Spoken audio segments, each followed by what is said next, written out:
morning, good afternoon, and good evening. I'm the Takanome, and welcome to my humble slices of the internet that are my Twitch and YouTube channels. How are you doing today? Hope that you're having a good day today, maybe even a good week, dare I say, and if that has not been the case for you, maybe this reading stream could be a bit of a bright spot to your day. Well, it is Sunday, July 13th. Which means, well, not that the date really matter, but it is Sunday, 8 p.m. Eastern, so we will continue reading Clockwork Twist, Book 10, Time, by Emily Thompson.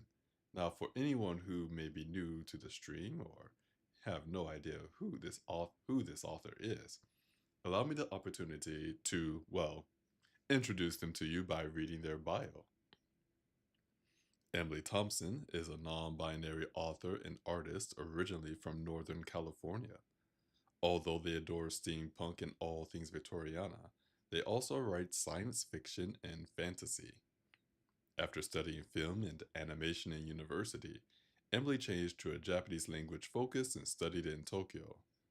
After receiving a language degree and spending a number of years abroad, they now live in Washington and spend most of their free time writing in coffee shops, painting, crocheting plushies, coding, and playing lots of cozy video games.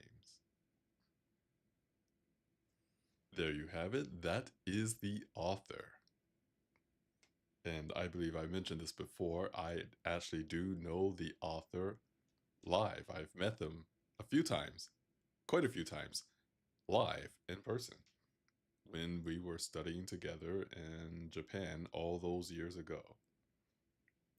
Which I think I mentioned, I told someone recently a story about my time overseas, and the author was part of that story.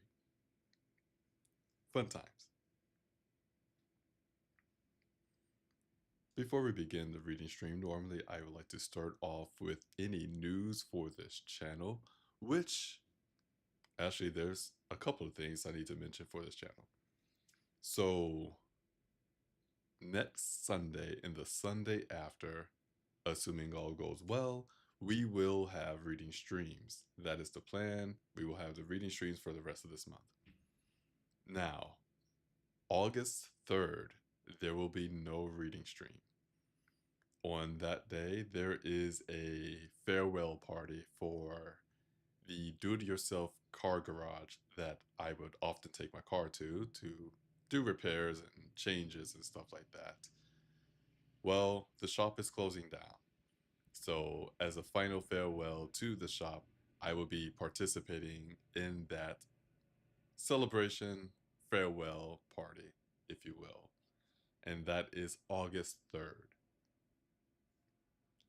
The next day that, or the next time we will not have a reading stream after the 3rd is likely, I'm saying likely, it could change, but more than likely, August 17th. So 2 Sundays after August 3rd. There's a chance there will not be a reading stream for that weekend. Miss Taka and I will be celebrating our 12th anniversary. So we've been married for almost 12 years now. We've known each other for almost 20, but more than likely we'll be celebrating that week to basically say that, haha, we're better than everyone else. I jest. But we're taking the time to actually celebrate our anniversary. So there's a very good chance August 17th, there will be no reading stream. As far as other news for this channel goes, well, this is in particular to the Twitch channel, I should say. Next month, we will be having our multi-world, which I need to post to the Discord, if it's going to be a multi-world or if it's going to be a randomizer race. We'll find out soon enough, but if you happen to be interested in that, well, I would say join the Discord, but I need to recreate Discord invites because For a while, we had people joining Discords and spamming Discord channels with advertisements and honestly just falsehoods. So I put a freeze on my Discord as well as revoked all the invitation codes for the Discord. So if you see the Discord invitation in this channel or in my profile, disregard it. They are no longer valid, but I will get a new Discord link up sooner than later. And by sooner, I mean by the end of this month. Other news. I believe that is all the news I have for my channel. Now, if you're watching on YouTube, or listening on YouTube, I shall say, you may be thinking to yourself, hey, I noticed that he mentioned the Twitch channel, but what about the YouTube channel? Well, in truth, the YouTube channel is largely for my own personal enjoyment as well as the reading stream. I don't do a lot of gaming streaming on the YouTube channel. To be fair, haven't done a lot of gaming streaming on Twitch lately either. But if you want to watch me play games, Twitch is the way to go. YouTube, I make it I use YouTube to make sure that anybody who wants to listen to the reading stream can listen to the reading stream. I believe that is all I have as far as news and updates. We have our book ready to go. We have our drink. Well, we have water, of course, but we also have our tea. In fact, it has been a while since we've had this tea. It is a classic for the reading stream. More on that later. Oh, and that's right. We do recaps now on the reading stream, which I need to be better about creating before the reading stream starts. I made this about an hour ago. Well, I updated it an hour ago. I guess that's the better way to put it. However, before we begin, let's do a recap of where we are for Clockwork Twist, Book 10, Time. For most of his life, Twist was alone. His sight, his special ability allowed him to see how something is broken when he makes physical contact with it. This includes dramatic experiences of other people. He had resigned himself to solitude in his little London clock shop. His world changed when a young woman entered his shop and enlisted his help to mend the mythical Clockwork Princess. Since then, he had traveled around the world and encountered all manners of strange and mythical beings, with a dashing pirate and the Clockwork Princess by his side. It is not all fun and games. There are powerful forces searching for him and his pirate friend. Many attempts have been made on their lives. Nevertheless, they have persevered, and Twist's bonds with his companions only grow stronger. After a chance encounter with his father and learning more of his ancestry, Twist agreed to accompany his father to Argentina. There, they would complete a time machine to bring back Twist's mother from the dead.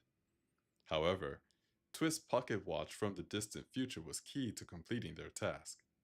Using a time device, Twist's father pulled a pocket watch from the future, along with a World War II pilot. Coming to terms with coming to terms with the situation, Twist and his party began the trip across the Atlantic. It's a little difficult to read when it's on the screen and you have to look down at it. But we will continue to do our best anyway, because that is what this reading stream is all about, doing our best.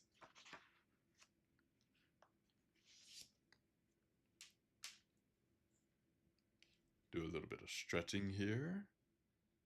And with that, I believe we are ready to begin. Again, this is Clockwork Twist, Book 10, Time by Emily Thompson.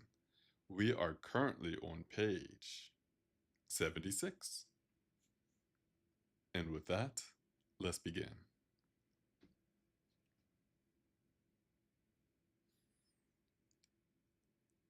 The clouds covering London drifted far behind the Icarus as she flew out over the Atlantic Ocean. A few wisps of cloud lingered in the sky below, here and there, but Twist could see nothing but sparkling blue water out to every horizon after Miguel left him, muttering something about wanting to check his notes. Twist looked out at the horizon alone, grateful for the moment of peace as his spirit stitched itself back together. A gentle touch fell onto his back. Twist turned to see Mira looking back at him with concern. Is everything all right, dear? Jonas told me to come see you when your father walked away. Twist smiled, already guessing that Jonas had watched closely while Twist was speaking to his father. Of course, Jonas had felt Twist's emotions churn and writhe thanks to their connected sights. He nodded to Mira. Yes, everything is fine. I just had a difficult conversation. Mira rubbed gently at his back, her care seeping into his sight like warm daylight into a dark house. Did it turn out all right? Yes, actually it did, Twist answered, surprised himself. Please don't worry about me, dear. I really am quite all right. Mira looked him over critically for a moment but then nodded. All right, darling.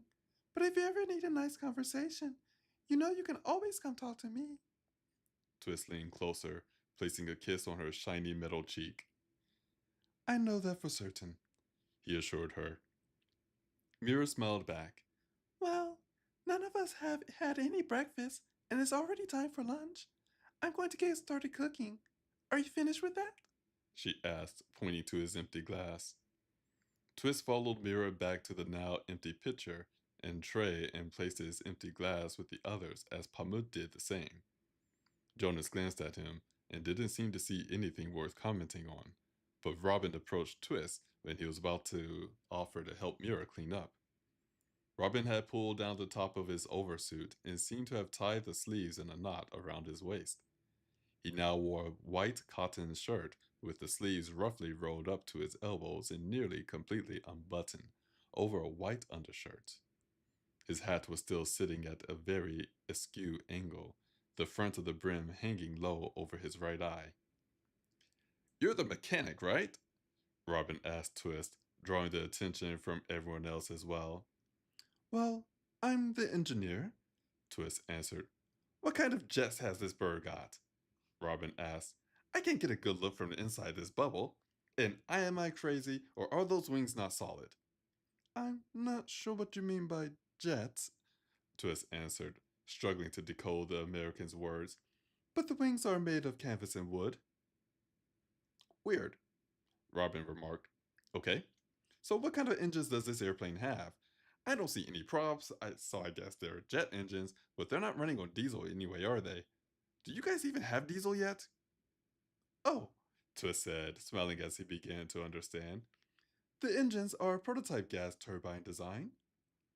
Shock washed over Robin's face. What, really? Wow, I really am in the dark ages.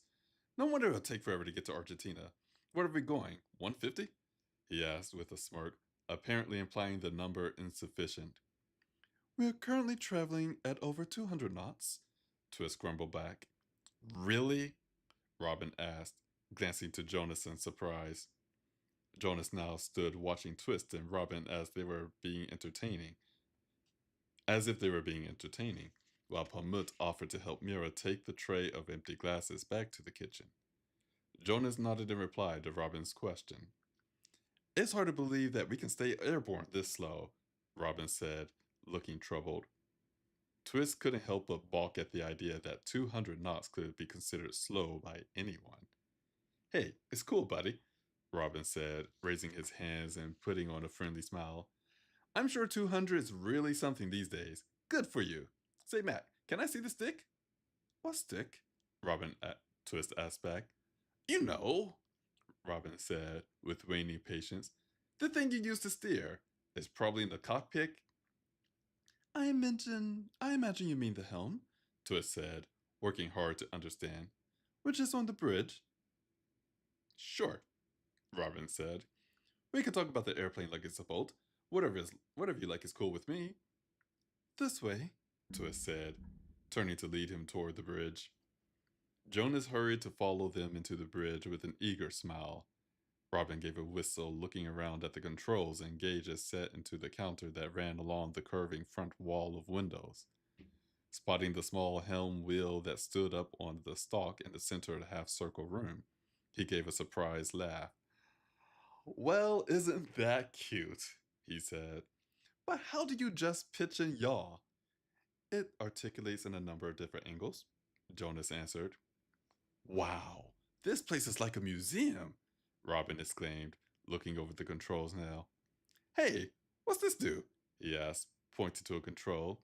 It folds the wings back, Twist answered. Oh, I saw them unfold when we took off. That's a funny old design, isn't it? He asked, clearly enjoying himself. Hey, can I take well, the wheel for a second? He asked, returning to the helm. Do you think you can handle an antique? Jonas asked. Twist chuckled at his sarcasm, knowing full well that his ship was a prototype and years ahead of his time. Don't worry, Mac. I'll be gentle, Robin said with a snicker of his own. Jonas shrugged. Twist, could you bring our speed down to half? Twist nodded, heading down to the stairs. Wait, Robin said slowly, craning his neck to watch after Twist. You mean the pilot can't control the speed himself? Of course not, Jonas answered. How much work does a pilot have to do in your time? I bet he has to cook and swab the deck as well, Jonas added with a chuckle. Well, if you're flying a fighter, Robin answered, then there isn't a galley or a deck at all. It's just the plane by itself. Those are only big enough for one man. Twist slowed the engine's speed down to half. When the engines complained, he silently promised to return to full as soon as he could, while still listening to the conversation above him. A one-man flying device, Jonas asked. Do you mean a glider? No, an airplane like this one, Robin answered as Twist returned to the upper deck. Just, smaller. How small? Jonas asked, clearly intrigued by this idea. My P-51 has a wingspan of 24 feet, Robin answered with a shrug. Yes, that's a glider, Jonas said dismissively. No, it's got its own engines, Robin countered. And machine guns too, if it's a fighter we're talking about. Guns? Twist asked, aghast at the idea. To fire upon whom? Other fighters? Robin answered as if this should be obvious. That sounds very violent, Twist mentioned. Well, they're helpful in the war, Robin said casually. We just had a couple of them. Who will America go to war with in the future? Jonas asked, sounding unnerved. Well, actually, it was England, France, Russia, America, and a few other countries fighting against Germany and Hungary and their allies. Then Japan got into it too, blowing holes in Hawaii, and we end up having to hit them with a couple of. He stopped suddenly. Actually, you probably don't want to know the details. It was bad, okay? It sounds like a whole world was at war, Jonah said. Did anyone survive? I mean, is Earth still inhabited in your future? It was touch and go for a minute there, Robin said with a weary look. But yeah, we made it. That's good to know, Twist mentioned, personally rather disturbed by this grim future. Well, anyway, Robin said, looking eagerly to Jonas. Can I fly, please? Sure, just a moment, Jonas said, seeming to snap out of his own dark thoughts of war. He stood before the helm, taking it in one hand before unlocking the autopilot. He then stepped back, offering to let Robin take the helm from him. Robin moved in, taking over control while Jonas remained close at hand. Under Robin's command, the airship swept gingerly to one side and then the other, everyone leaning to stay on their feet. Not bad action for an antique, Robin commented as he took the ship into a gentle dive and then back up again. How high can you take her? I don't know, Jonas answered. The air gets pretty thin if we go much higher. I'm not sure how the engines will react to that. Or us, for that matter. We're fairly airtight, but I don't want to push it. There's an intake from outside as well, Twist mentioned. I keep it fully open most of the time. Good idea, Robin said, bringing the ship into a deeper swooping arc to the right. You don't want to suffocate everyone. Twist gripped the railing around the stairs to keep himself on his feet while the ship swung under him. Wow, this bird really likes to dance, Robin remarked, pulling the airship back the other way. It feels a lot lighter than it looks. I bet she can manage a flip. No, no, Twist snapped. No flips. Oh, come on, Robin whined, clearly joking. I keep wanting to try one, Jonas said with an overly emotional sigh. But Twist never lets me. How about a barrel roll? Robin asked brightly. I don't know what that is, but no thank you, Twist grumbled. Fuddy duddy, Robin said back with a smirk. Fine, fine. Say, which way are we going? He asked, eyeing the compass. What heading should I leave on her? That way, Jonas said, pointing. Very accurate. Thanks, Robin said with a chuckle. He aimed the ship in roughly the direction Jonas had indicated and then handed the control back to Jonas. We can go back to full now, Jonas said to Twist, who nodded and headed back down the stairs. What's down there? Robin asked, following him. On the lower level, he once again looked around with amazement, peering at the gauges and controls that covered most of the walls. Gee whiz, I'm surprised this thing doesn't run on steam. What a hoot! Twist turned his attention to the engines, reaching out through the machine with his sight to watch as he pushed the speed up higher again. A brilliant thrill of delight wafted through the airship as the engine slipped back into their comfortable top speed. Robin, Twist asked, having released the controls. What's up? He asked back, turning away from grinning at the pressure gauge. Twist glanced upward but saw nothing to comment on. I realize now, he went on anyway, that I only know your name is Robin because you spoke to yourself earlier. What is your full name, might I ask? Wow, you talk goofy, Robin said with a grin. The name's Robinson, Johnny Robinson, but everyone always calls me Robin. A pleasure, sir, Twist said, offering a bow. Robin chuckled at him and tipped his hat. Yeah, you too, Mac. You're Twist, right? He asked, already heading back up the stairs. That's what Mira calls you. Yes, well spotted, Twist answered with a nod, following him back up. Twist suddenly realized that he'd not even hesitated to confirm that his name was indeed Twist and not Tristan. He wondered what his father might think of him forget his own name so easily. But then the sound of his true name still felt far too strange to use in normal conversation. Twist had always been enough for him after all.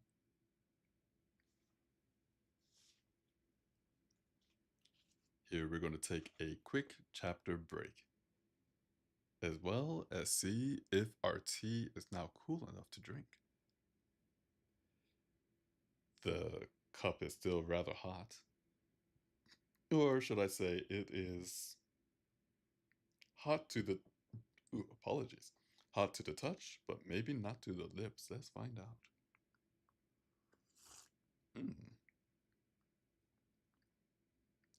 It is still a little hot, but it is bearable.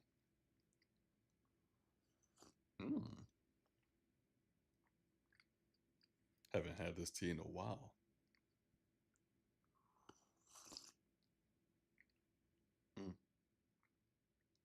This tea is really good hot.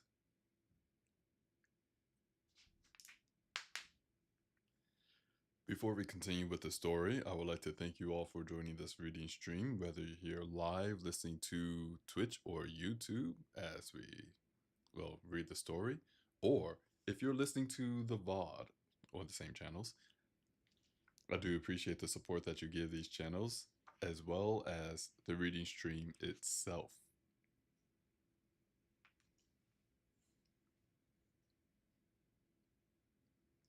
Out of curiosity, did I ever... I think I forgot to do something. I certainly did.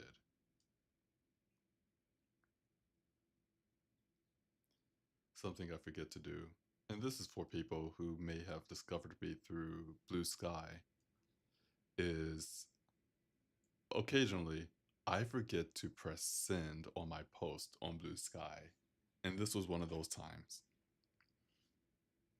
So I do want to apologize for anyone who may have missed the first segment, but we're only a chapter in.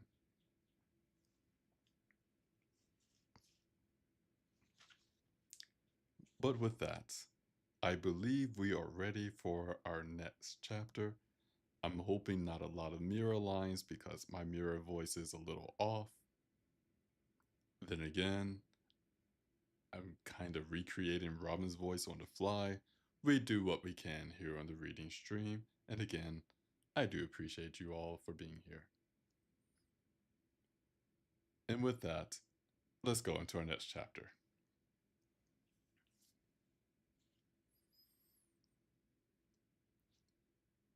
Lunch was served picnic style on a large red and white checkered blanket.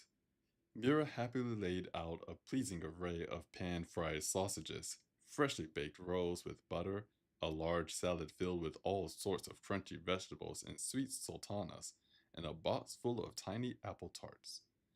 Mira had also made 2 pots of tea, and once she prepared a cup for Twist, she asked everyone else to help themselves. Kima and Miguel appeared together, finishing a quiet discussion as they came to join the others. At the sight of Twist, however, both of them fell silent. Kima sat down beside her son while Miguel watched her with a soft warmth in his eyes. He looked up to Twist hesitantly, offering an awkward smile. Twist repeated, wondering what he and Kima had been discussing. Twist took his usual spot in the circle between Jonas and Mira, while Robin and Miguel found their own seats. The others immediately started reaching for empty plates and inviting looking food, but once he sat down, Miguel paused and remained still and silent, his head bowed and eyes closed. It took Twist a moment to realize that he might be saying a quiet prayer, while no one else seemed to notice Miguel at all. He lifted his head and opened his eyes, resuming as if nothing had happened. "This is quite a spread," Robin meanwhile declared, helping himself to a bit of this and that as the others did. "Thanks a bunch, Mira." Many of the others offered similar sentiments and gratitude, and Miguel now joined them. "It was no trouble at all," Mira said, pleased as could be. "Are the sausages cooked enough?"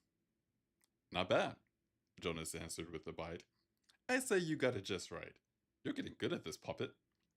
"Pamut helped me," Mira said, beaming with delight at Jonas's praise. "He was very helpful," she added with a smile to the boy. Pamut shrugged bashfully. "You like to cook?" Kima asked her son. "It's a strange kind of magic," Pamut answered.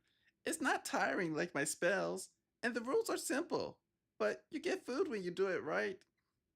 "Your father was a very good cook," Kima said. "He never made anything that didn't taste good."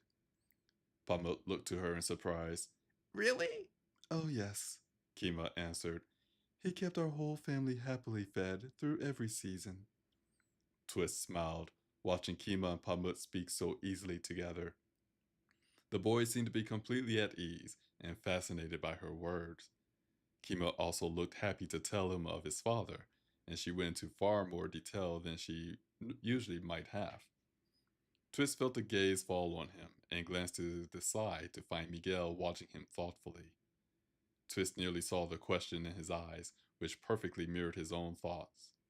Would he and Twist ever be as comfortable with each other's presence as Kima and Pamut were? "Oh, yes," Kima said in response to something Pamut had said, the pitch in her voice calling Twist's attention back to her. She turned to Robin. "You're from the future?" "Apparently," Robin answered with a shrug. "The way I see it, you're all from the past." "And you brought him here with the machine?" Kima asked Miguel. "I wasn't trying to bring him here," Miguel answered. "I was only trying to bring his watch back to this time. He just came along somehow." "Well, I still want to know," Robin said to Miguel. "Why you tried to steal my watch in the first place? All you ever said was that my watch was part of your machine. But how's that work out? And why does he have one just like it?" he added with a nod to Twist. Miguel paused and thought before he answered. "I made that watch in 1852. I cut every piece and even shaped the case myself. I made it for my son so that I might give it to him when he became a man," he added, his gaze drifting down to his thoughts. He paused for an instant while the others looked at him in silence, implications hanging heavy on the air. Miguel looked back to Robin. I'd like to know why you have it in 1946. My mom gave it to me, first time I flew solo, he answered. She said it was her lucky charm. Her mom gave it to her. Her mom gave it to her the first time she ever raced. You see, Mom was always a huge fan of Earhart and Cochrane, he added as explanation to others' confusions. She still fly races just to follow in those brave gals' footsteps, and she usually places pretty high too. But I guess she didn't need luck anymore, and the first time I went out on my own, she gave me the watch. Sure enough, I came back safe and sound. Even if he only understood some of what Robin said, Twist saw the young man's pride in his family as clear as day. It seemed very strange to think that his watch would become an heirloom to a family vastly different from his own. Anyway, Robin went on, that's all I know about it. I don't know where my grandma got it from, but it's been in our family ever since. Maybe you're related to Twist somehow, Pomut mentioned. You know, in the future. I mean, the charm is still active in protecting you. What do you mean? Twist asked, startled by the very idea. My charm is protecting him? Yes, I checked it earlier, Pomut answered. It's just as strong for Robin as yours is for you. But it doesn't feel like a new spell. It's the same one. Maybe he's related to you somehow. Magic like that could follow bloodlines. Twist glanced up to Robin, but found nothing at all familiar in the other man's features, build, complexion, or character. He then realized swiftly that the idea that he might one day have a child himself, which might lead to a descendant in 1946, was utterly impossible. Doing so would not only be unthinkable with his sight to inhibit him, but it would also mean betraying Mira, who, maid of Clockwork, could never bear a child herself. Mira looked to him suddenly. Mira looked to him suddenly, her eyes hesitantly curious. That's absurd, Twist grumbled, rejecting the idea outright. He might be related to someone in my mother's family, perhaps, but not to me. Miguel gave one thoughtful tone. Robin, what is your mother's name? Lily Robinson, Robin answered. Is Robinson your father's name? Miguel asked. Robin nodded. What was her name before she married? Tabata, I think. Miguel nodded in acknowledgement, but his expression remained pensive. Of course, your grandmother would have taken a new name as well. I've got to say, Robin mentioned, looking at Twist, I never really paid attention to my family history, but I never heard of anyone called Twist. Mira? Yeah, but not Twist. Oh? Mira asked, surprised. It's a family name, Robin answered. My sister's name is Mira. I don't know where it comes from, though. It's just always been in our family. Oh, like Howl in your family, Mira said to Jonas. You said your uncle was named after an ancestor. Yeah, he was, Jonas agreed, nodding. But that's just gotta be a coincidence, right? Robin asked, looking at Mira. I mean, you're not, he muttered, looking over her clockwork form. Mira's joy faded swiftly. No, I'm not flesh and blood. Terror flashed through Twist's heart to see her upset by the implications. They had never discussed the idea of expanding their own family with children, through adoption or otherwise. He had no idea how she felt on the matter, but her sudden sorrow was as clear as day. Well, Mira is a lovely name, Twist said sweetly, taking her hand to draw her attention onto him. Her emotions were cold and shifting when they bled into his sight. I'm sure many lucky ladies carry your name. It's almost as beautiful as you are. To his enormous relief, this ploy seemed to work. Mira's face bloomed into a coy smile at his heavy compliments, and her emotions warmed back to life quickly. Oh, you, she said bashfully. Twist smiled back to her, but he caught sight of Robin just past her. He looked startled and silently mouthed a clear sorry to Twist. Not wanting to distract Mira away from joy, Twist didn't reply.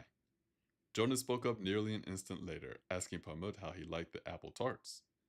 Pamut expressed his delight at the sweet treat, which quickly turned to thanks to Mira for selecting them. Kima confessed that she hadn't been sure what to pick and was glad she relied on Mira's good judgment. In no time at all, her moment of darkness seemed utterly forgotten.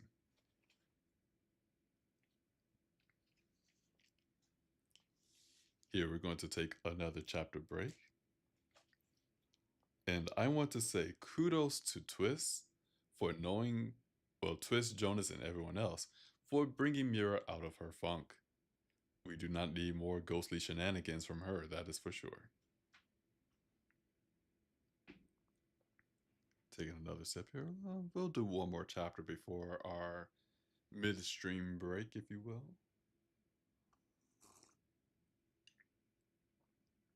Once again, I do want to thank you all for joining this reading stream, whether you're here live or listening to the VOD. I hope that you are enjoying the story as well as the reading of this story. Mm. Wow, this is really good tea. Granted, it's not criminally delicious, and I do not place it as my favorite tea from our favorite tea shop that we'll talk about soon, but it is a surefire choice.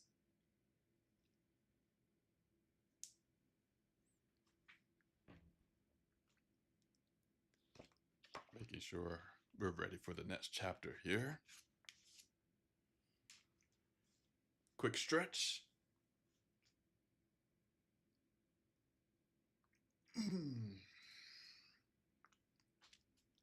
Oh boy.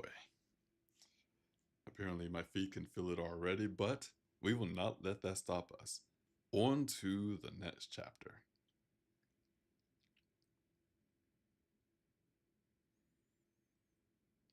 After lunch, the crew and guests of the Icarus followed after their own interests. Miguel and Robin fell into a conversation about technology that fascinated Pamut, and Kima remained with them out of mild curiosity. Twist took his endless book of stories to the kitchen, and Jonas followed him with his music player, while Mira joined them as if out of habit. Jonas leaned back in his chair at the table, eyes closed, as his music player sang out a soft, lilting aria in French, sung by a woman with a voice as clear as a crystal and supple as a willow. Mira had laid out newspapers on the kitchen table and began to diligently repot the new plants that Twist assumed she bought in London. One was flowerless, but its delightfully bright, lacy green leaves looked almost as pretty as flowers.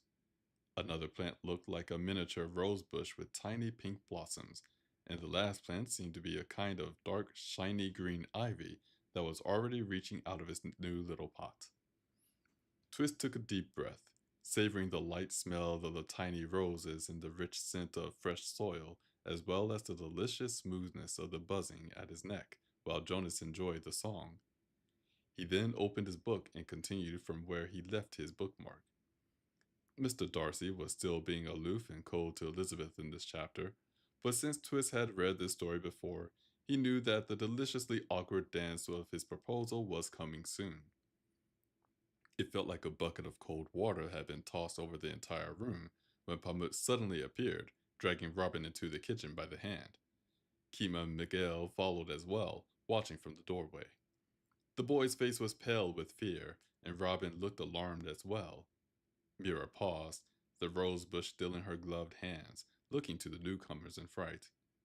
"What's wrong?" Jonas asked, sitting up quickly and shifting off the music. "Come on, kiddo," Robin said gently to Pamut. "Don't get yourself all worked up." "Tell them," Pamut demanded, his tone chillingly distressed as he pointed to where Twist and Jonas sat. Twist put his book down on the table while Mira swiftly placed the rose bush into its new pink pot and removed her gloves. "What part?" Robin asked, still looking startled. "We were talking about dragons and gin." Still holding his hand, Pamuk glared up at him, silencing him. "Tell them what you just told me about sights." "Oh, that?" Robin said, frowning slightly. He looked back to Twist and the others with a shrug. "Well, sights aren't real, of course. Everyone knows that. That's just an old fairy tale. But this kid flipped his lid when I said..." Surprise and confusion still Twist's thoughts completely, while Robin's voice trailed off.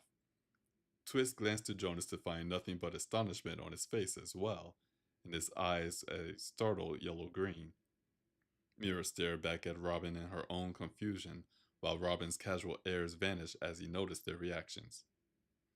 That can't be true, Miguel said darkly. Kima stepped into the room and stopped beside Jonas, looking down at him with concern. Have you seen anything like that in the future?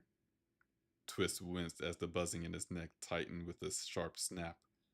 Jonas didn't answer her, but his alarm was clear on his face.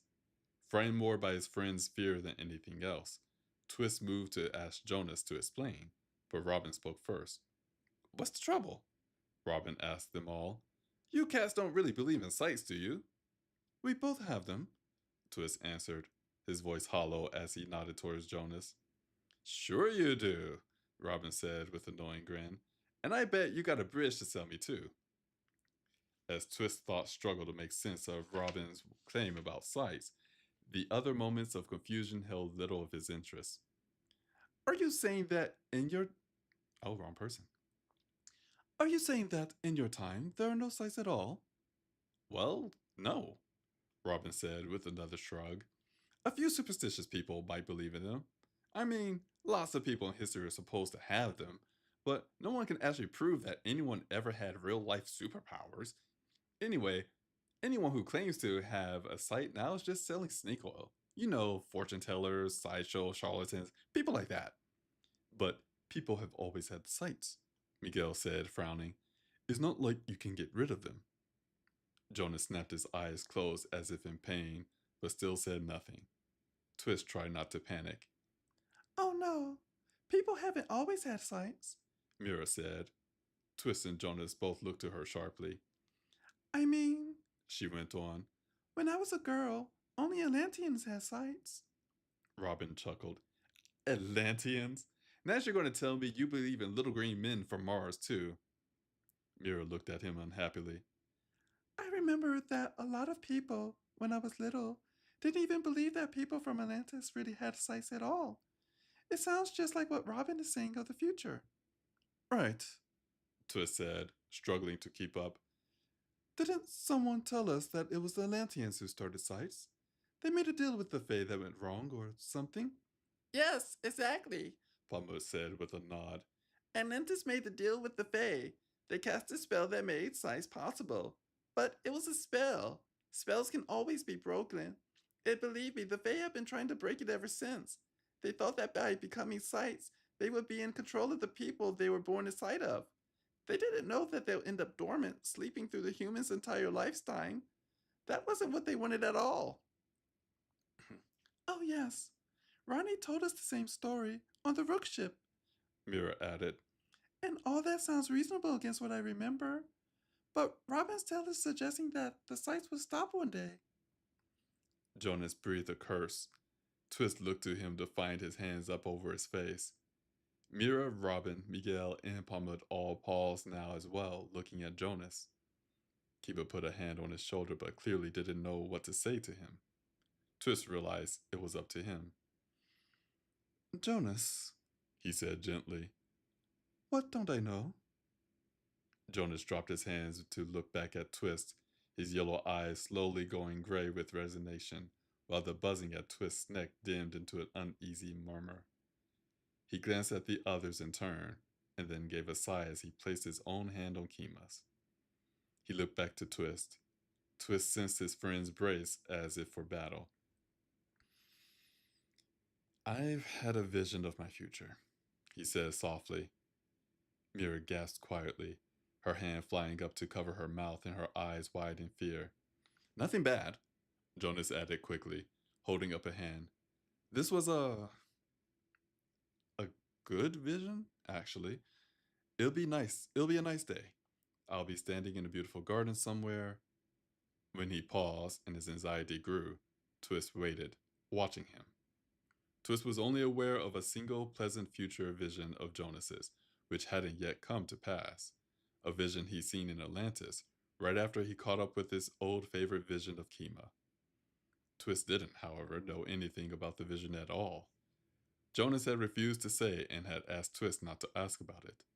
Robin and Miguel both glanced to Mira and the others, clearly confused, but didn't say anything. Pamut and Mira waited as well. Jonas took a deep breath and closed his eyes. I'll be with you, Kima, he said, not looking up to her. And you too, Pamut. I don't know how far it'll be in the future, but you'll be as tall as me, he added, sparing the boy a smile. I'm guessing it'll be a few years from now, at least. Pamut and Kima both seemed astonished by this, but didn't reply. Twist and the others waited for Jonas to continue. Anyway, he said, forcing himself. He looked back to Twist and took his hand away from Kima's. I'll look right at Kima, right into her eyes, and see nothing but her eyes. No vision, and I won't expect to. When I look at her, I'll do it without any fear at all. It'll feel like my sight is just gone. Kima's face washed over with surprise at this as she watched Jonas silently. Twist gasped before he could stop himself, while the entire world seemed to turn around him. Jonas would lose his sight? He no longer feared looking anyone in the eye. He'd be free to live without the horrible visions that plagued him for his entire life, but he'd also lose all of his greatest skills. It was no longer a mystery to Twist while Jonas had been unable to speak of the vision at first. But then he realized their sights were deeply connected. What about me? Twist asked, the question escaping before he could catch it. Jonas shook his head. I don't know. I was startled by... Jonas stopped, his anxiety returning swiftly. All of it, he finished, looking away from everyone. The vision stopped. I didn't have time. I didn't see you, but you might have been there. But if my sight is gone, then... He gave a shrug and a sigh, having nothing else to say.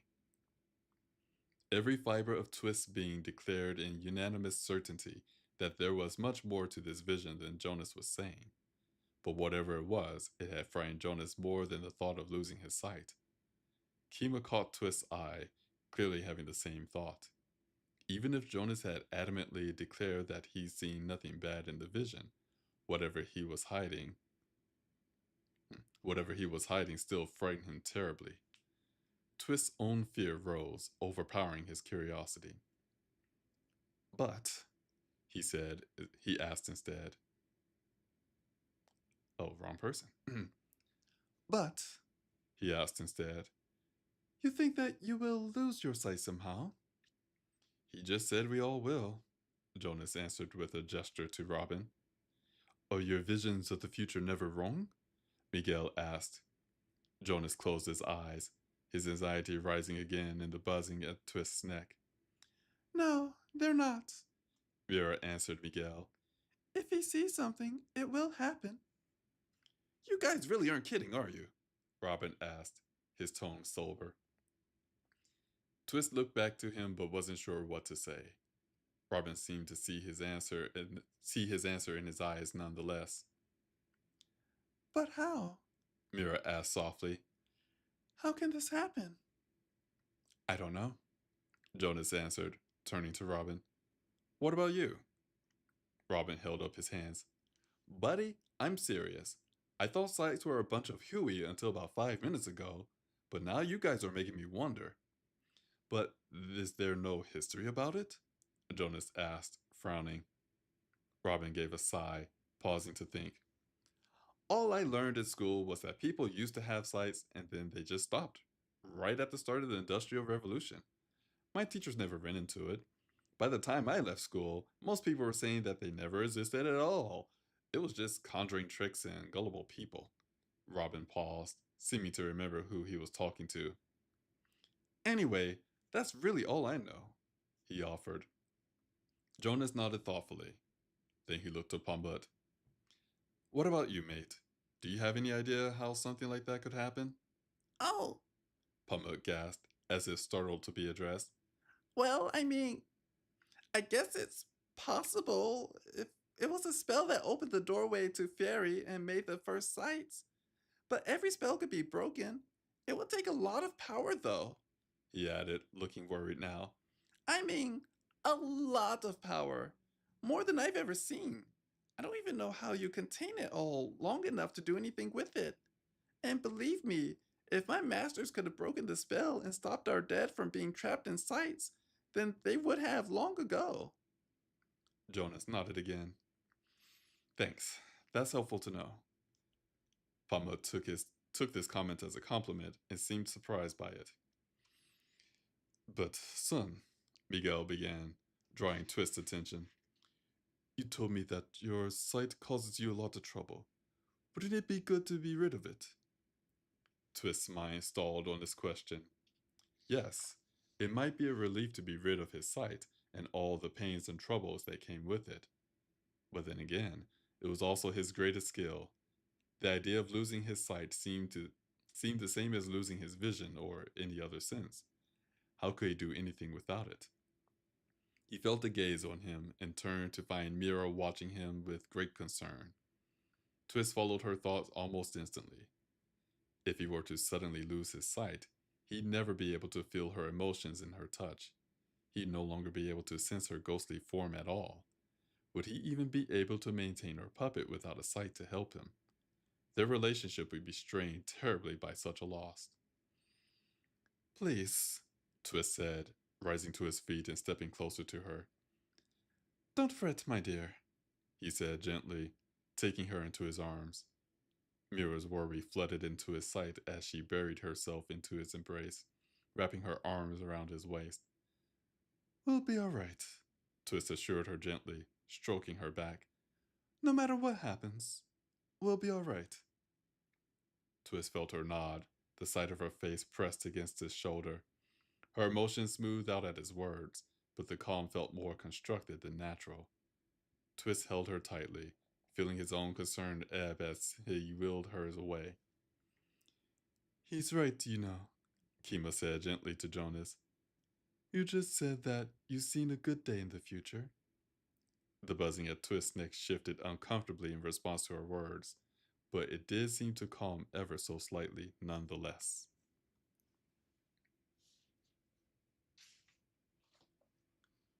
Well, that was a major revelation. I wonder if that will come into fruition in the future books, which we have two left in the series after this one. Nevertheless, we're going to take a chapter break here as I drink a little bit of tea. And again, I do want to thank you for joining this reading stream, whether you're here listening to the reading stream on Twitch or YouTube. Maybe you have it playing in the background as you fold laundry or cook dinner. Perhaps you're listening to the VOD during work or as you're jogging. I don't know who will be listening to this while they're jogging, but if you are listening to this while you're jogging, thank you.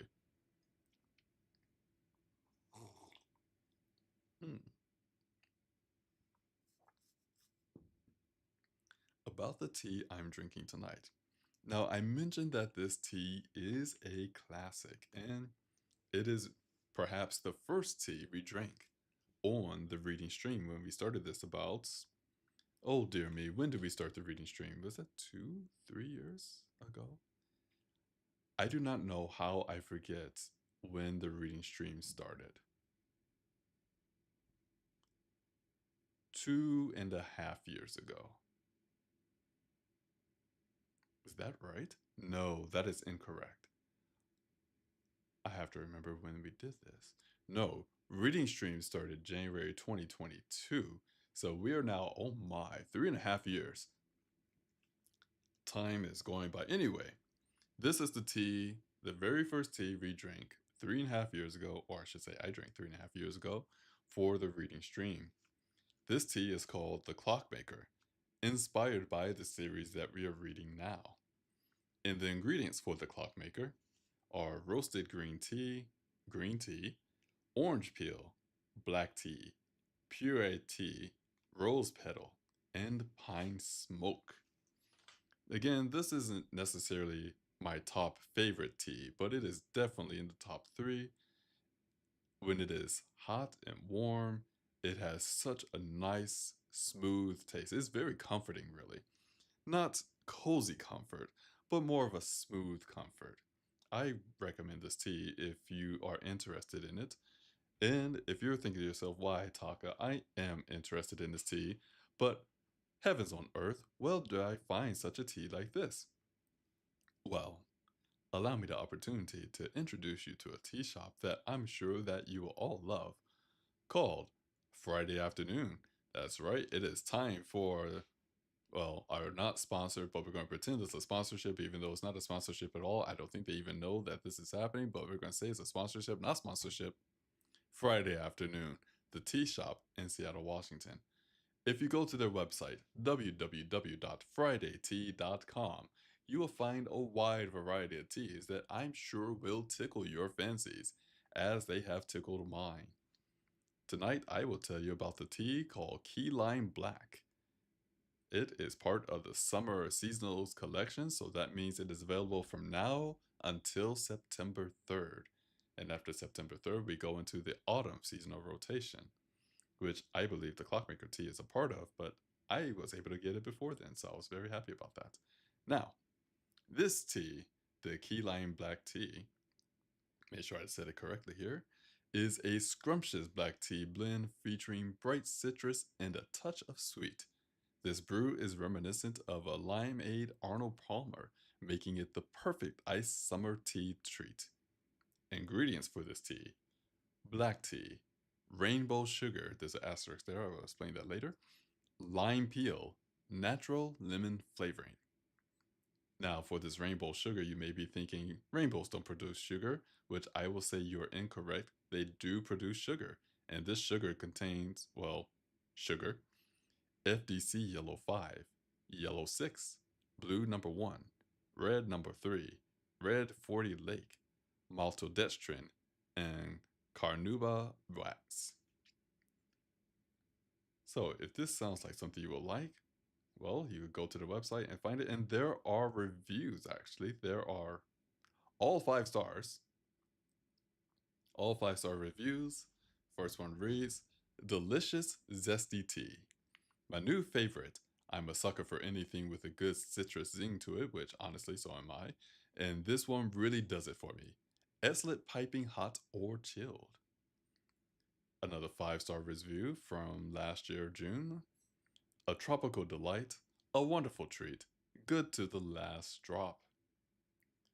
April of 2024, 5 stars, delightful and bright. Well, it says supper enjoyable, but I believe they mean super enjoyable. And bright lime taste. If you do like key lime pie, get it. And from July 2021, 5 stars, black lime tea. Very good and bright tea with great lime flavor, not favor. I don't think this tea does favors for you unless it's to tickle your taste buds. So there you have it. The Key Lime Black Tea is available from now until September 3rd on www.fridaytea.com. And while you're on the website, consider taking a look at their tea pets. They have, I'm looking at this one called Owl Tea Pet, and it is handcrafted, one of a kind ceramic tea pets designed and crafted by Seattle local pottery artist Queen Bee Ceramics. These owls are sleek of frame, round of face, and derp of heart. Which one will be your new teammate? And there are 2 options for these tea pets. So if you're interested in any teas like the Key Lime Black or a tea pet like these owl tea pets, they look kind of adorable. They look a little bit like salt and pepper shakers, but honestly, adorable. You should head over to www.fridaytea.com. Again, the website is www.friday, like the day, and tea, like the drink.com. And again, this is not sponsored. They do not pay me to say this. They do not bribe me to say this. They do not blackmail me, sweet talk me, or bribe my grandmother to say these things. I just like drinking their teas during the stream. and I think you will like their teas as well.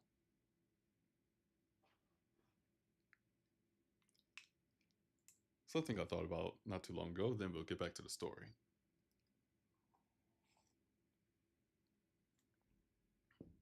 For those who do streaming, you may know what I'm talking about here, but for those who don't know, streamers sometimes get messages or emails or whatnot from different companies saying, hey, do you want to do this sponsorship? If you do this sponsorship, you get a cut of whatever proceeds are made, or so on and so forth. So if you ever watched a YouTube video or a Twitch stream and they mention Raid Shadow Legends or any of the other common sponsorships or whatnot, there is a company out there that asks, hey, do you want to have this sponsor your stream? You just have to talk about this product for who knows how long, and then you get a cut. And I have never done one. And so here's why I have not done one. And then after that, we'll get back to the story. I have never done any of these sponsorships because I don't use their products. For example, let's take Raid Shadow Legends because I have been asked if I would like to do that one. I instantly said no because Raid Shadow Legends have been around for who knows how long. Also, I've never played the game and I don't believe it is a real game, to be quite honest. I feel like it is a money venturing product. Well, I guess most games are, but this one's specifically designed to just take your money and not really entertain. That is my opinion personally, my hot take, if you will. But I have a policy for my Twitch channel as well as my YouTube channel that I do not want to do a sponsorship or have someone sponsor my channels if I do not use their product or believe in their products. So there you have it. Friday afternoon, again, they do not ask me to do anything with their teas or products again. I don't know if they know I still do this. Someone told them years ago. Do they know I still talk about their teas on my stream? Who knows? But I talk about them so much almost every stream, or I feature them in almost every reading stream because I like their teas. I can stand behind that statement. So if someone ever comes to me and say, hey, Taka, this tea is disgusting, I will say, you must have ordered the wrong one.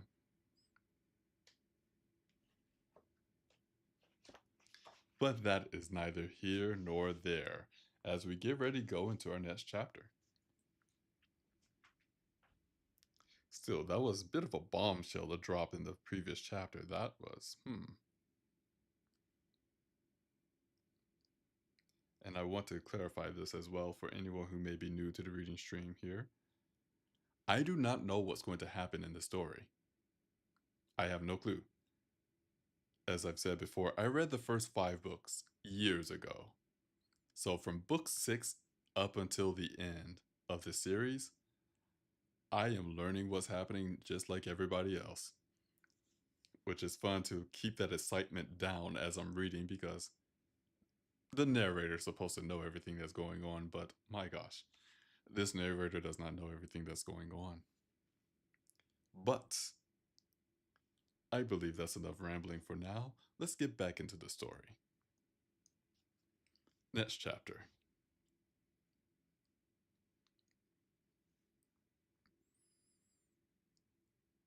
Once things had settled down somewhat, Robin was the first to leave. He still looked a bit unnerved by the others' reactions, and Twist assumed he'd simply rather give them all some space. Robin drew Pamut away with him, saying something about a card game, and invited Miguel to join them. Twist tried to turn invisible when his father glanced to him, but even if he remained perfectly visible, it seemed that his silent desire for the man to leave was clear as well. Miguel left with Robin and Pamut, not looking very badly offended. Jonas changed the wax cylinder and his player for the moodier, more thoughtful tones of Moonlight Sonata, played by a clearly gifted pianist. The haunting but familiar melody curled through the air like smoke, while Jonas looked silently out the off windows, but the buzzing at Twist's neck smoothed as he pondered their future. Seeming to see that there was nothing more that she could do to soothe anyone's trepidations, Kima left Twist, Jonas, and Mira alone not long afterward. Twist, finding himself alone with only Mira and Jonas, felt his spirit ease ever so slightly. Mira returned to potting her plants.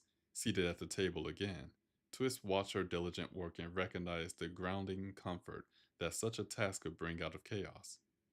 Craving a similar comfort, Twist excused himself for just long enough to snatch his clock mending tools from his cabin. Returning to the kitchen, he unhooked the chain of his pocket watch from his waistcoat, laid the little brass watch on a clean cotton cloth on the table, and opened the back of the watch. His watch didn't really need any repairs, but the work of removing the tiny pieces to give them a cleaning, an oiling, or just a nudge to ensure they fit perfectly slowly put Twist's nerves back into order as well. Mira finished with her plants and cleaned up her newspapers and soil before putting her tools away.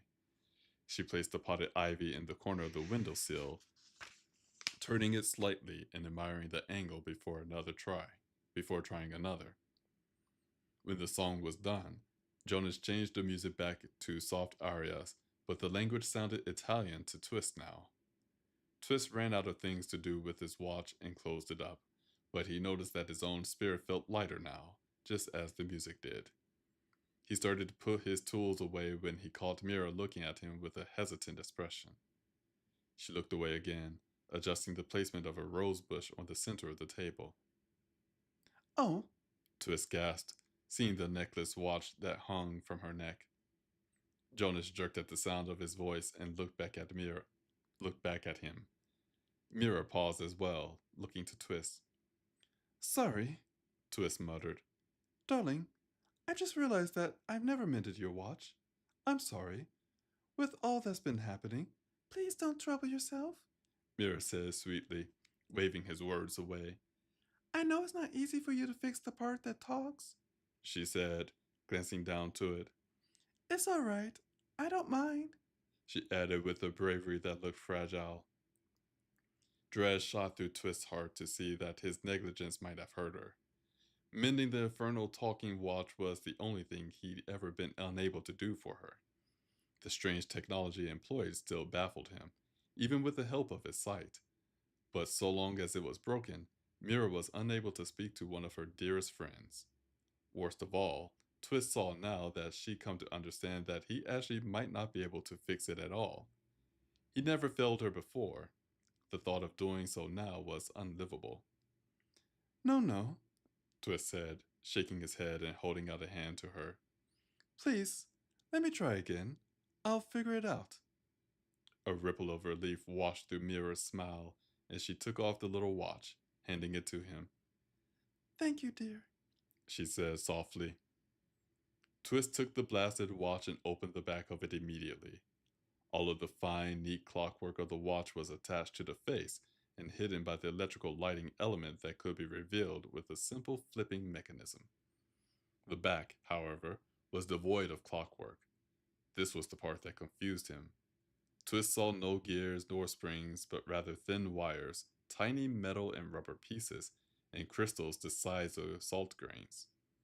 As he held the watch in his hand, Twist's sights showed him the clockwork ticking along happily, but all the rest was utterly strange.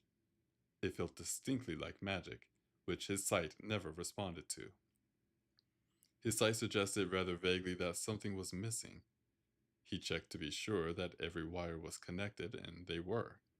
He nudged things carefully, and nothing happened. He closed his eyes and poured his sight into the watch as deeply as he could as deeply as he could reach, and nothing made sense. He had no idea what was missing. Frustration began to build until an errant thought struck him out of the blue. Was this what it would be like without his sight? It was doing nothing for him now, and he didn't have a clue how to solve the puzzle in his hand. Without a sight, wouldn't any unfamiliar machine appear just like this? Was this wretched moment just a glimpse of his future? "Twist, it's all right," Mira said suddenly, startling him. She sat in the chair beside him and put a gentle hand on his wrist, spilling a cold, anxious, and melancholy energy into his sight. Please don't let something as little as that bother you so. I do enjoy speaking to Sky, but I don't really have to. She offered bravely. It's magic, Twist said, looking away. He was startled to find his breath short and panic tingling on his skin. I don't understand magic. My sight doesn't help me with magic. I know. Mira said soothingly, her fear building in his sight as well. Then her fear suddenly vanished, replaced with a heady ting of suspicion. Startled, Twist looked back to her as she carefully plucked the offending wash from his hand, placed it on the cloth, and then took both of her mm, and then took both of his hands. Mira stared at Twist with perfect calm and certainty, her emotions turning warm as she waited to gain his full attention. I don't love you because you fix things for me. She said with measured tone. You do know that, right? Twist let out a breath he hadn't realized he'd been holding, and his panic began to melt away. He'd been so caught up in his fear that he'd not even considered that a thought like that had been what was truly frightening him. But now that he thought of it, what else could he do for her but fix things? He wasn't particularly strong or clever. On a daily basis, Mira did far more for him than he did for her. Twist frowned, realizing that he wasn't really sure what else there was about him for her to even like, let alone love. Right? Mira prompted, her worry stinging at him. Right. Twist answered out of pure reflex, looking back to her. It's just. Oh, I'm not very good at anything else. He added softly, trying to ignore the churning in his stomach. Mira seemed shocked by this and turned to look at Jonas across the table. Jonas had been watching them silently, but he now put up his hands in obvious surrender and said, Don't look at me, Puppet. He never listens to me when I try to tell him. Twist frowned at Jonas, confused by what he could mean. Darling, Mira said with great patience and a warmth in her eyes, drawing Twist's gaze back to her. I don't love you because of anything you do. I love you because you're the best man I ever met. All the things you did for me in the past only show me who you really are. But now I know you. And if you never did anything for me ever again, you'll still be my favorite person in the world. Nothing will ever change that. The urge to ask why or how he could possibly have earned this amazing declaration rather diminished Twist's enjoyment of hearing it. He managed to keep himself from asking, however, knowing that all he'd get by way of an answer would be more undeserved flattery. It really was a lovely thing to say. Showing how much it confused him would only hurt her. He nodded, swallowing his confusion and struggling to smile in reply. She was trying to make him feel better after all. Twist tried to make her think she had. Mira smiled back to him and reached up with one hand to toy with the soft curls at the edge of his face, while still holding his hand with the other. So don't let something so silly as this cause you any trouble, dear, She said with a nod to the little watch. It's not fair to ask you to fix magic when you don't have the tools. I suppose not, Twist muttered. This new excuse fit pleasantly in his mind. He wasn't able to fix it because he didn't have the tools. That could happen to anyone. Would you like some tea? She asked. Mir- Twist's spirit withered at the idea of letting her do something else for him, but he did his best not to show it. After all, she seemed to enjoy making tea. That would be lovely. Thank you, dear. Mira smiled happily at this and got right to her feet, heading for the kettle. Realizing that he was beaten, Twist closed up Mira's little watch and put his tools back into their proper slots in the long belt of leather. He felt Jonas's gaze on him and glanced up. Jonas's eyes were a dusty lavender color, and Twist looked at Twist, and he looked at Twist as if he were a strange puzzle as well. To Twist's great relief, Jonas looked away without saying anything at all.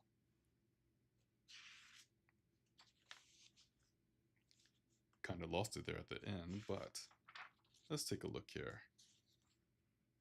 Okay, we're going to take one more chapter break, and then we're going to read our final chapter of the evening.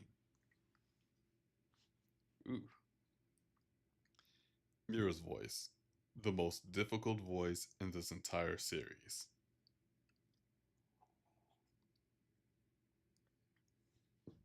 No, fake British accents, sure.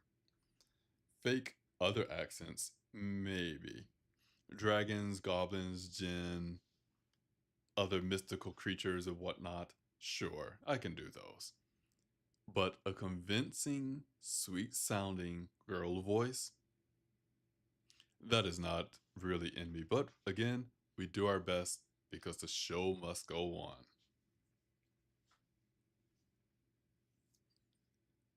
And before we continue with the final chapter for the evening, I want to thank you all for joining this reading stream, whether you're here live listening to, well, the stream itself, or you're listening to the VOD. I do hope that you are enjoying the story as well as the reading of this story.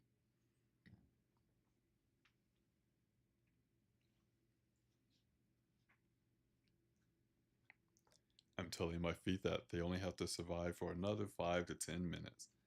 And then after that, I can sit down. For those who do not know, I do stand up for the entire reading stream. So this is a little bit of a, I wouldn't say workout, but certainly some stress on my feet. They feel it. But it's okay, they will be rewarded. So with that, let us go into, maybe I should take one more drink before we start.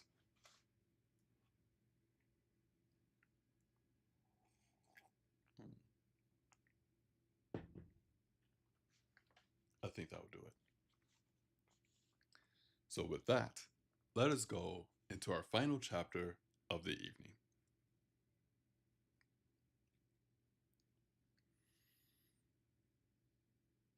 Around midday, Twist and Jonas left the kitchen to check on their course and the state of the ship's engines. Stepping out onto the deck, however, they found Kima, Miguel, Robin, and Pumut all sitting close together in a circle, deep in an animated conversation. They were so absorbed, in fact, that they didn't even seem to notice as Twist and Jonas walked by. Twist and Jonas made their checks, finding that all was well, and then returned to the others out of pure curiosity.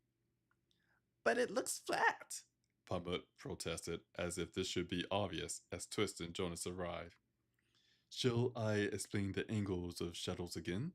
Miguel asked. No, that was more confusing, Pumut answered with a sigh. What are y'all up to? Jonas asked. The others glanced up at him and Twist as if surprised to find them there. They're trying to teach Pumut about science, Kima said to Jonas.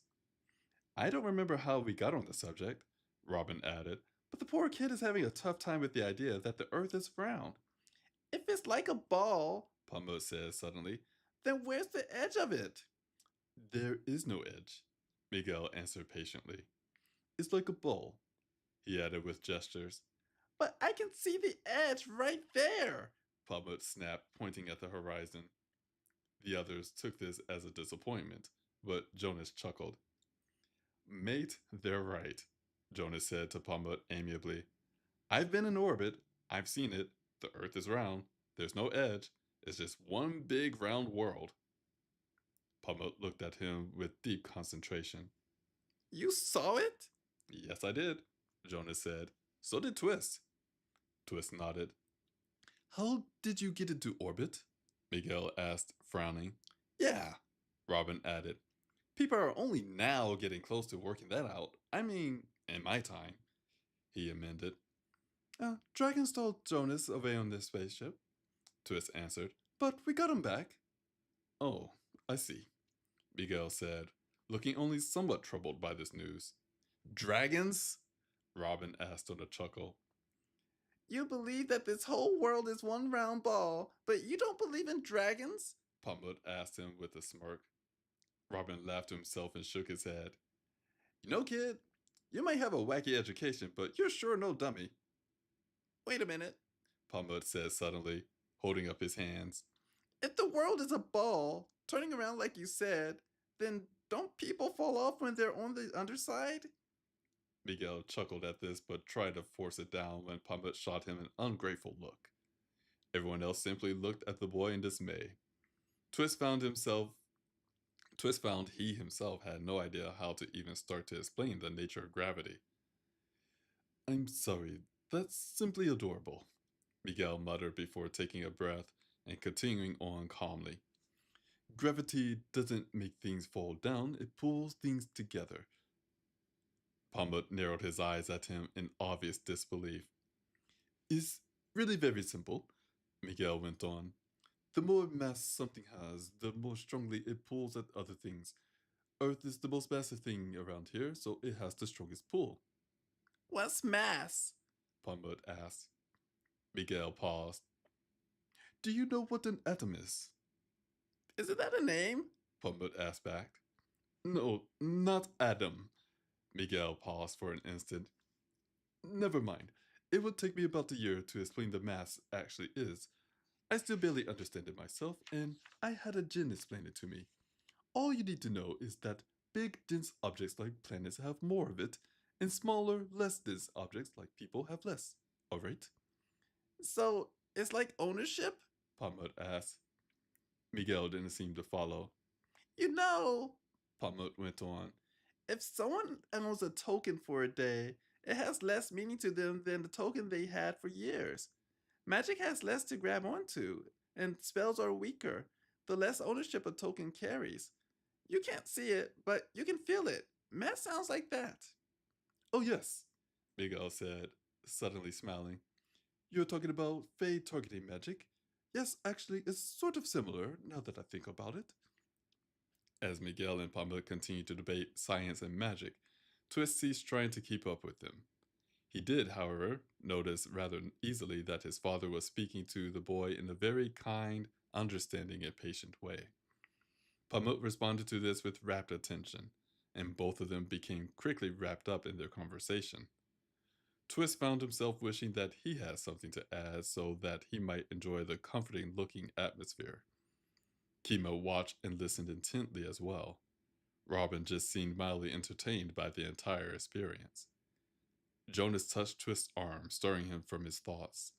Jonas was staring off toward the horizon, but when Twist followed his gaze, he only found a single dark speck in the vista, floating between the glistening blue ocean and the patchy clouds that dotted the bright sky.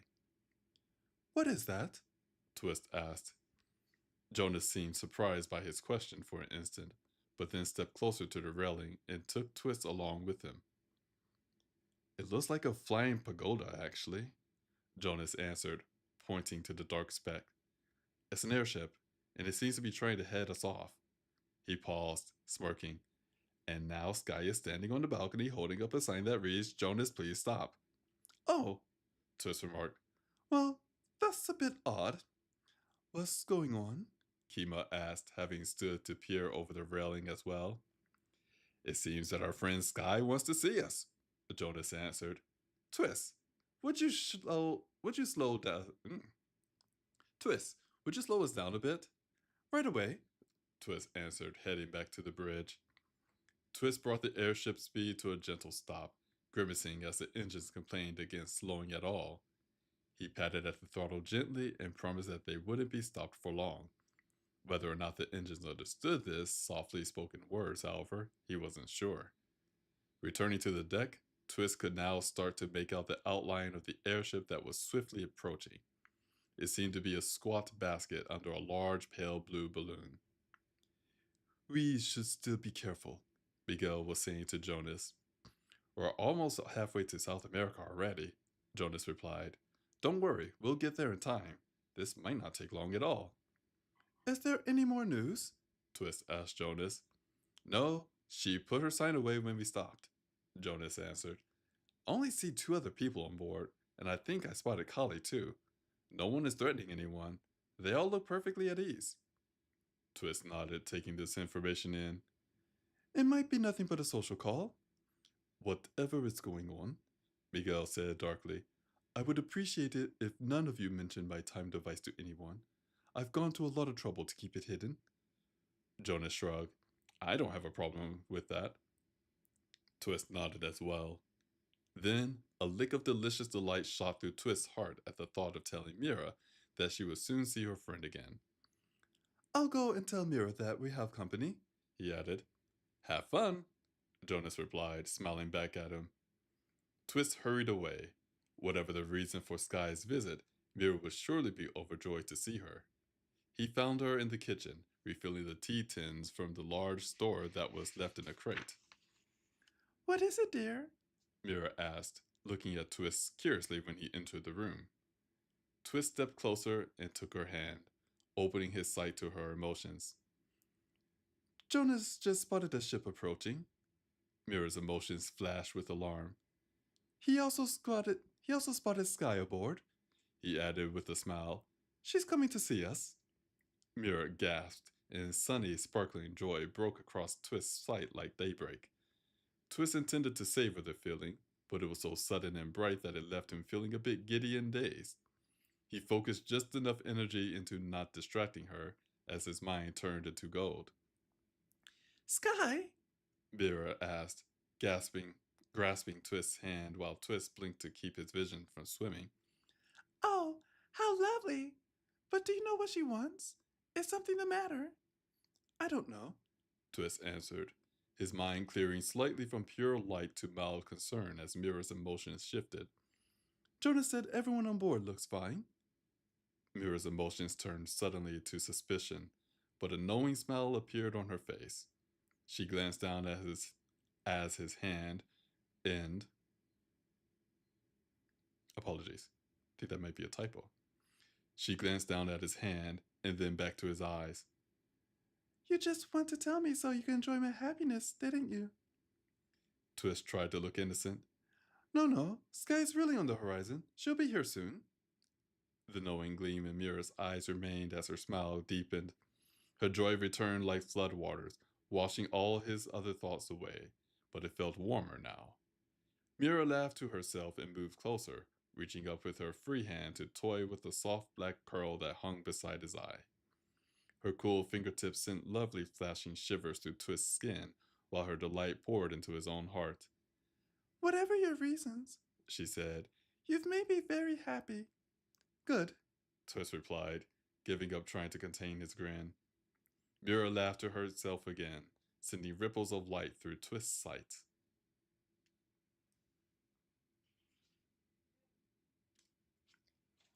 And here we're at the end of the reading stream, which is quite a place to stop because I do enjoy doing Sky's voice. I still remember my inspiration for Sky's voice too, so it would be pretty easy to get her voice back, even though it's been books since we've seen her. But with that, everyone, I do want to thank you once again for joining this reading stream. I hope you enjoyed the story as well as the reading of the story. I also want to thank you for all the support that you give these channels, whether it is a like or subscription.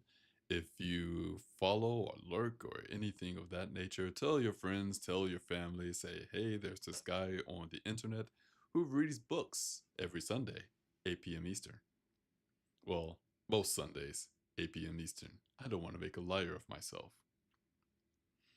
But again, I do not really have all the words to tell you how much I appreciate you being here, and I hope to see you again next Sunday.